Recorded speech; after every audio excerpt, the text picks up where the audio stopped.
Hello, and this is the J, and today we're going to be talking about the robigo run. From here, it will generally earn you about 15 to 20 million for about a 15-minute run, so it's not a bad money maker. You'll need a Python, or you could go with anything else that's either small or medium. Large ships you won't be able to do it because you can only, the station that you need to land on only has medium pads or small pads. So you can't land any large ships.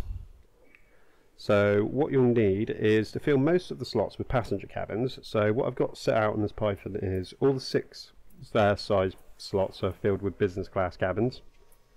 The 5 slots have got some economy class. With the 4 I've got an economy, and then the 3 is an economy, and I make sure I've got a shield. Just in case you clip yourself while docking or something like that, it's always good to have a shield just in case. If you don't mind flying shieldless, you could always fit another passenger cabin in there. And just because I want to be lazy when I'm flying, I have Super Cruise Assist and Advanced Docking Computer. I could normally dock and that without it, but it just makes it easier. Adds a little bit of time because you're letting the computer dock for you, but if you're wanting to make the most money the quickest possible, you'd probably manually dock because you can dock a bit faster than the computer, so you'd be able to get a bit more money per hour. But just for convenience sake, I prefer to go with the Advanced Docking Computer. So with that, actually, while I'm here, I need to get rid of all the mining equipment I have on this thing, which will get the jump range up a little bit. Generally, this thing has, I'll show you the core internals in a minute. I'll just get rid of all these hard point bits, as I completely forgot to sell them before I did this. Right, that one as well, because originally this Python was fitted out for mining. It's how I made the 5 billion to get the carrier when there was the low temperature diamond thing. Python was a great mining ship, and still is quite a good mining ship, but there's not as much money in it anymore, but I think there's still quite a bit in it.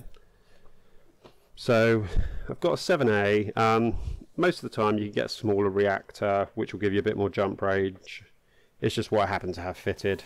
And 6A thrusters. Again, you don't really need them. You can go with 6Ds, which will generally do the trick. Getting your frame shift drive engineered is always a good thing. It'll give you more jump range, so it'll take you less jumps and less time to get there. I think with this fitting, it currently takes me 3, but if you can get it to about 30 light years, I think you can do it in about 2 jumps, which isn't too bad. Again, sensors are down there, so with all that fitted, and then we will head to robigo now, and I will come back to this in a few minutes when we've landed at robigo. Okay, as you can see, we're back at the station now, so we'll have a look at the passenger lounge. One of the things you definitely want to do is get allied with all the factions, because it basically gives you a lot more missions to select from. So you'll be able to make a lot more money when you've got allied with them. When you start off, you probably won't make as much money. And also, this station is only got 1 medium docking pad, so I'd advise playing it in solo play, because if you play it open, more than likely someone's going to be docked there, and it'll be very hard to land your ship and hand in your missions. And some of the missions themselves have illegal cargo, they're illegal passengers, so like this one, but most of the time you don't have to worry about it, because where you're landing here, nobody generally scans you. I think I've seen one person scan me once, and that was about it. So, but that's only if you've loitered around waiting for a landing spot for too long, I found. So what we'll do is we'll look. That's another mission for 3 mil. So business class,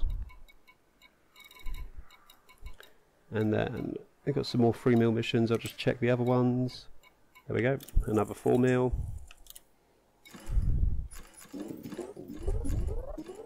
Stick them in another one. Now check them. There we go, another 4 mil. These are all going to the same place, Sirius Atmospherics, which you want to go to. Okay, and then we'll check who's got the most, paying the most out of these low ones. 2.5, 1.3. So that's another 2.5. We'll pick that cabin.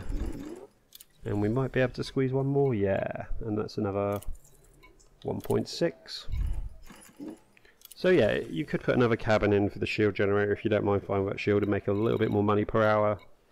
So, with all of them on board, let's have a quick look. Yeah, there's quite a few there, so that's a good, about 20 mil or so. Let's see how much we've got at the moment and we'll have a look what we have at the end. So we've got 21 mil at the moment and we'll see what we get at the end of this. So what you want to do is go to navigation, galaxy map, and I need to try and remember where the system was now. Oh, trying to remember what the system was. There is Sophis. You want to make the runners to Sophis. So plot the route, and that is for me 3 jumps. Now if you've got a decently engineered Python, you could probably do it in 2. If you can get about 30 light years, you can do it in 2 jumps. But 3 jumps, you won't need to refuel as long as you're fully fueled up, so it's not that much of an issue. Okay. Right.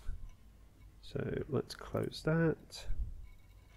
And I will set that to planets and stations. Right, so Sophis A5 is where we're going.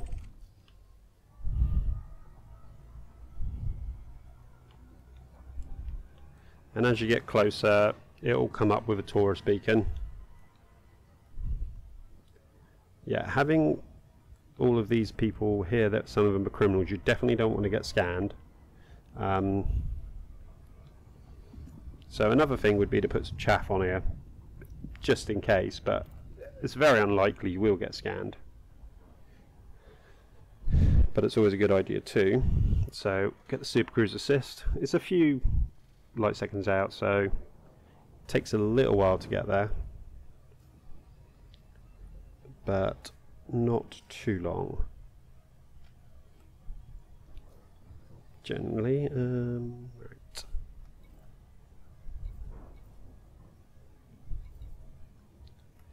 Okay.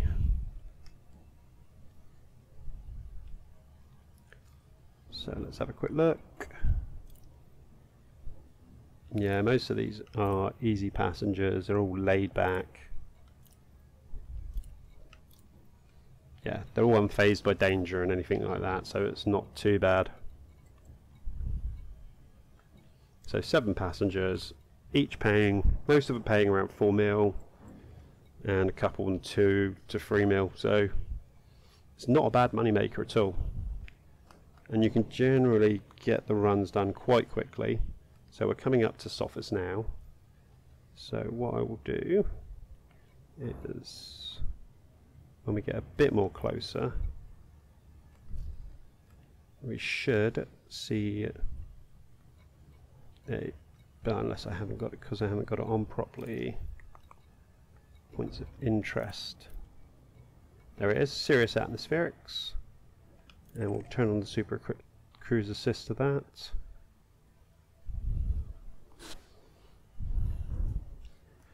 Generally, depending where you come in, normally you can just slingshot around to it or get a straight aim. It's quite easy to get to, so, and then all you have to do once you arrive is just drive up to the Taurus beacon, scan it, and then you can get the hell out of there and head straight back to Robigo, which doesn't take too long.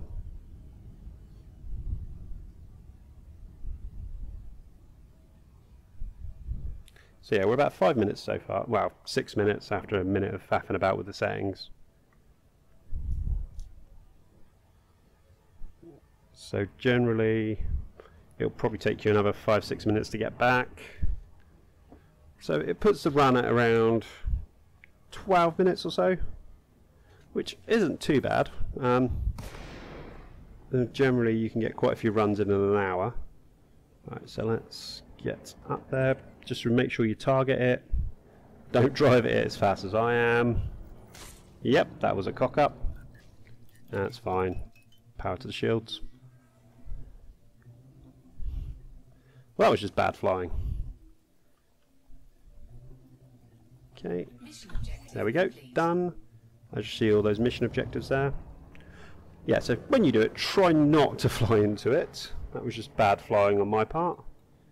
Okay, and then we'll head straight back to Robigo, which shouldn't take too long. So we'll head into the starport services. Okay, passenger lounge. Right, so you've got all the missions to complete. What I'd advise, if you haven't got decent influence or reputation with the person, is to hand in which gives you the most. I think it is reputation for them. Let me just double check instead of going for the money, because yeah, you want to get your reputation up with the people you're working with. So with this mission I'd normally just go for the money because I've got full rep, but you'd want to go for the one that gives you the most reputation for the first few runs until you get allied, so you can get allied as quick as possible, because then it makes the grind easier and you'll have more missions. So again, that's 3.8 mil. Then this one, 4 mil. So if you were doing this, I'd advise go for, if you haven't got a decent reputation with them, go for the 1.9 mil, get that reputation up quicker, then you'll get more missions available. So I'll hand that one in. It's good money again. Then we've got this guy. 4 mil. 2.5 and 1.6. So after that run, which took about 15 minutes, I made 46 mils. So we start off with 21, 46, so about 25 mil. So 25 mil for 15 minutes work. So not bad. You're looking at about 100 mil an hour, which is a good trade-off for this. So this is a good run. It's easy to do, quick. So I'd advise doing it. Anyway, thank you.